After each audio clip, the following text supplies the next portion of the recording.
Hi there. In this video, I'm going to go over a few ways that we can modify to progress or regress gravity-based exercises such as your push-up variations, your plank variations, some rows, and a few other exercises that are similar in nature to those. So the first method that we can progress or regress one of these types of exercises is to change your orientation to gravity. So if you're completely horizontal, like you would be in a standard push-up, like this, or perhaps a plank, something like this, you're very close to having gravity acting directly on you.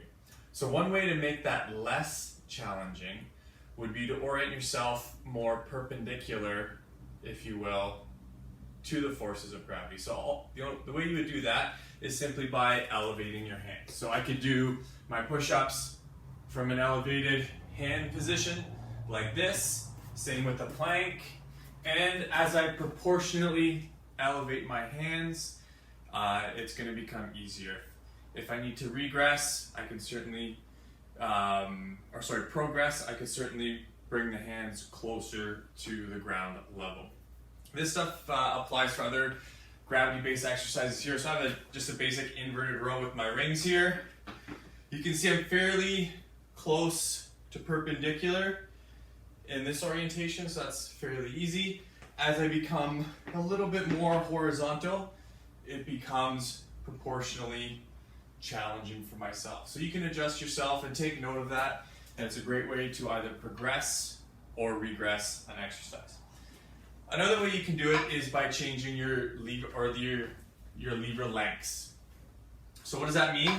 Well, it's the point between where the muscle force is acting and the fulcrum or the axis of rotation. So in something like a push-up, I'm pushing through my arms and chest, and I'm rotating around my feet or ankles. So one way I can decrease that lever length is to go for my knees,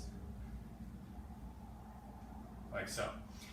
Same thing applies for something like a row.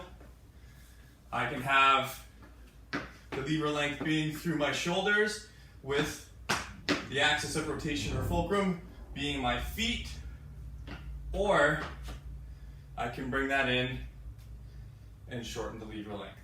Both of them are the same in terms of progressing, regressing, same concept applying. The other way to do it, the third way, is by adjusting your base of support. So any exercise where there's some level of rotation involved, so I'll give you one of prone shoulder tap.